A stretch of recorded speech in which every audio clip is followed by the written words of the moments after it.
장성택 숙청 이후 김정은 체제에서 북한의 2인자로 등극했다가 인민군 총정치국장에서 해임된 최룡해가 노동당 비서에 임명된 것으로 최근 확인됐습니다. 네, 이를 두고 최룡해가 좌천됐다.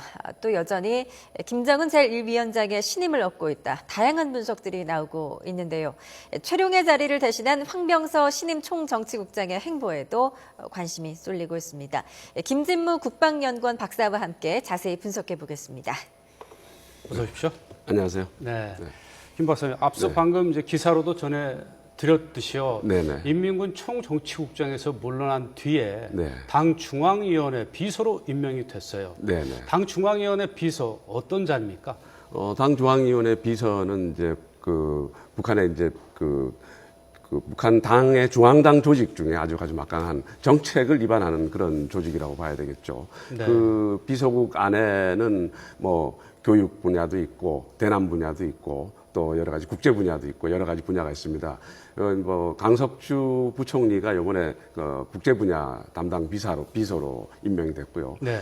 이번에 지금 최용해가 소년단 관련되는 데 가서 준공사를 했어요. 네.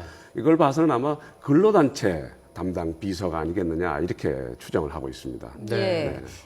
그런데 이제 공식 호명된 것을 보면 황병서 신임 군 총정치국장 그리고 김기남 최태복 노동당 비서에서 네 번째로 호명이 됐단 말이에요. 그렇죠. 이거를 좌천으로 봐야 될까요? 어떻게 봐야 될까요? 당연하죠. 왜냐하면은 최용해가 갖고 있던 직책이 여러 가지가 있습니다. 이제 총정치국장 이외에도 당 정치국 상무위원이고요. 그다음에 당중앙군사위원회 부위원장, 그다음에 국방위원회 부위원장 이런 막강한 직책을 가지고 있었거든요. 예. 특히 당 정치국 상무위원이면은 이 당 서열로 따졌을 때 호명할 때 절대로 네 번째 정도로 쳐질 수가 없습니다.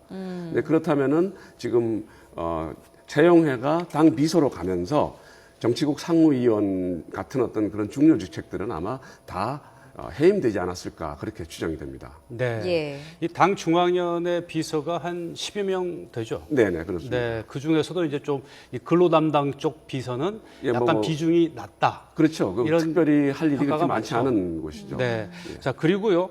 이 최룡해가 이제 건강 악화 때문에 또 뭐 좌천된 거 아니냐 이런 설이 있었는데 사실 지금 원산에서 이 야영소 준공식을 했단 말이죠. 그렇죠. 그런데 가서 준공사 할 정도면 예. 건강은 문제가 아닌 것 같고요. 어떻게 보십니까? 그렇죠. 최용해의 건강 문제가 물론 좀 있긴 있는 것 같습니다. 그럼에도 불구하고 뭐 활동을 못할 정도는 아닌 것 같고요. 네. 지금 크게 두 가지로 저희들이 보고 있는데 하나는 내부 이제 권력 투쟁 차원에서 본다면은 북한의 권력 구조는 기본적으로 김정은과 그 김씨 왕족 최근에 김정일이 사망한 이후에는 어린 김정은의 이복 내지는 동복 형제들이죠.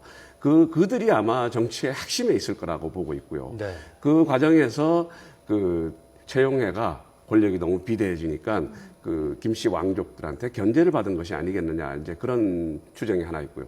또 한 가지 최근에 좀 흘러나오는 얘기는 최용해 아들이 마카오에서 외화벌이를 하고 있습니다. 예. 근데 이제 이 외화벌이 과정에서 최용해 아들이 비리가 나타났어요.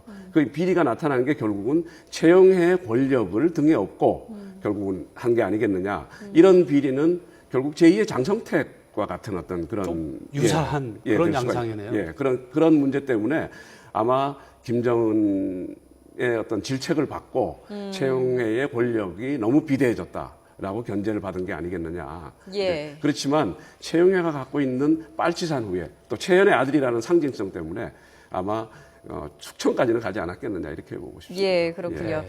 이제 반면에 이제 북한의 군부 1인자가 최용해에서 이제 황병서 총정치국장으로 바뀌었는데 황병서는 좀 초고속 승진을 거듭해왔던 것 같아요. 예, 그렇습니다. 어떤 인물입니까? 황병서는 지금 사실 우리 통일부에서는 1940년생으로 돼 있어요. 통일부 예. 임명록에 보면은. 네.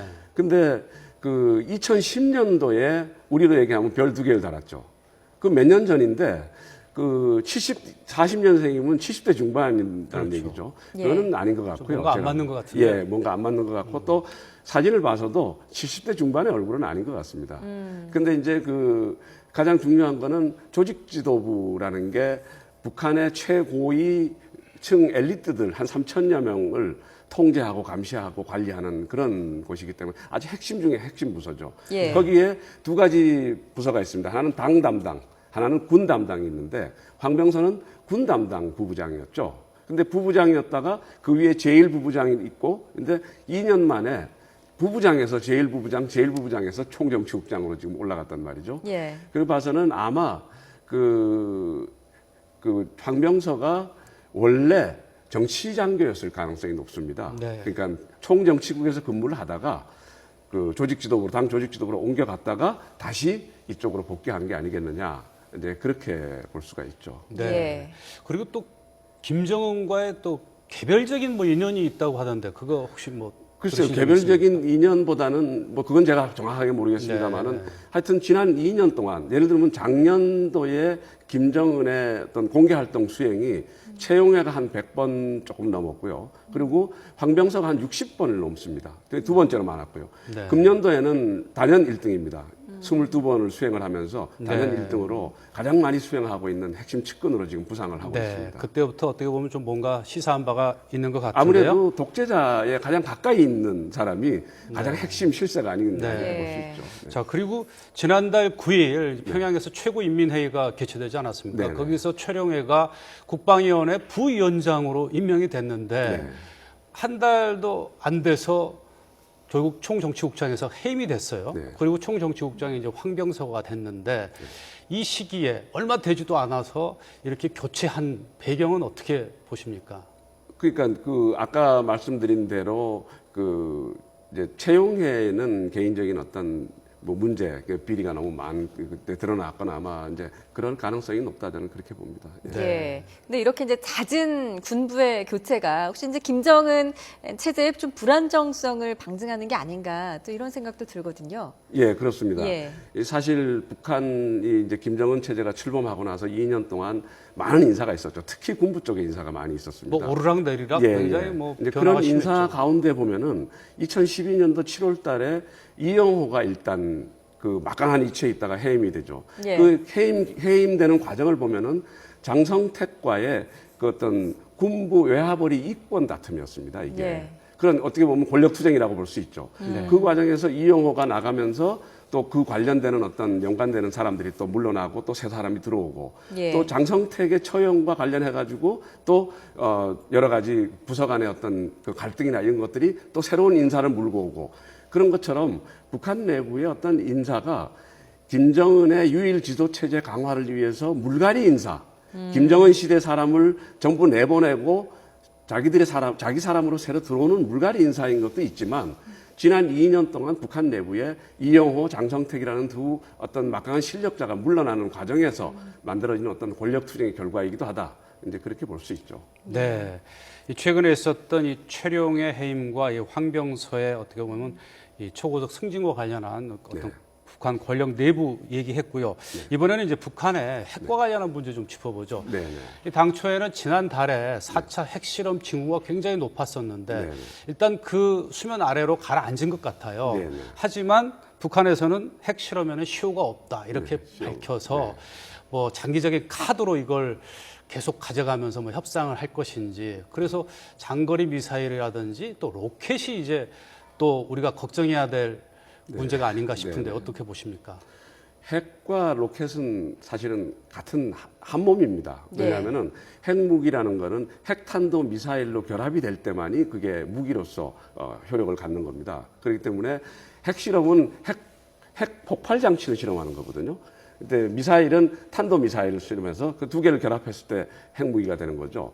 이게 지금 북한이 핵실험을 하겠다고 하는 것을 과연 우리가 대외적인 협상용으로 봐야 될 것이냐 아니면 자기들이 꼭 해야 될 어떤 일정상의 일로 봐야 될 것이냐 하는데 관건이 있습니다. 예. 저는 우선 첫 번째 2011년도 리비아의 카다피 정권이 몰락하는 걸 보면서 김정일이 핵 개발을 가속화하기 위한 어떤 일정을 만들어 놨다 이렇게 보는 예. 거거든요. 그 일정 속에서 금년도에 핵실험을 하게 돼 있는 것 같아요. 네. 예. 그래서 그 핵실험 준비를 했는데 여러 가지 주변 상황이 지금 북한에게 특히 중국의 압박이 지난 2월, 3월 석유 공급도 끊었지 않습니까? 예. 중국의 압박이 어떤 거세지니까 그 문제를 일단은 시기를 조절하고 있는 것이 아니겠느냐.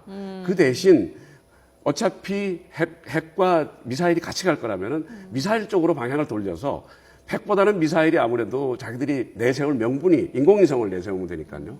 그래서 그 미사일 실험 쪽으로 일단은 방향을 전환하려고 하는 거 아니겠느냐. 이제 그렇게 보고 싶은 게 있고요. 또한 물론 이런 일련의 어떤 행동들을 가지고 미국과 중국 또 우리한테 대한 어떤 협상 카드로 사용하려는 의도는 분명히 존재한다 이렇게 볼 수 있습니다. 예, 또 이와 함께 이제 계속 북한이 저강도 도발을 하고 있지 않습니까? 네네. 좀 마지막으로 간단하게 향후 네. 남북 관계 좀 어떻게 전망하시는지요? 그 남북 관계는 사실 남과 북 양쪽을 다 봐야 되는 거죠. 예. 북한만 봐서는 이제 되는 문제는 아니고요. 북한이 물론 핵실험 문제나 이런 문제를 별개로 우리에게 무력 시위를 하고 비방을 하는 거는 분명히 우리에게 뭔가 불만이 있다는 것을 표출하는 거죠. 그 예. 불만은 우리 대통령께서 말씀하신 내용 중에서 자기들한테 유리하지 않은 여러 가지 조건들이 우리 대북 정책을 좀 약화시켜야 되겠다라는 어떤 그런 의도가 있는 거죠. 그러니까 예. 남북 관계를 뭐 끊겠다는 것보다는 우리를 좀 바꿔서 대화를 하겠다. 그래서 예. 저는 2월 달 고위급 회담이 아직도 유효하다고 봅니다. 그리고 우리의 이제 세월호 문제도 있고 우리 정부도 사실은 세월호 문제 굉장히 어려운 국면에서 남북 관계까지 긴장이 높아지는 거 사실 또 원치 않지 않습니까? 예. 이런 것들이 저는 이번 지방선거 무렵이면은 북한이 또 다시 한번 고위급 회담을 제의해서 남북 관계 대화 국면이 좀 열리지 않을까 한번 그렇게 조심스럽게 전망해 봅니다. 예. 네. 지금까지 김직무 국방연구원 박사였습니다. 오늘 말씀 고맙습니다. 네, 감사합니다.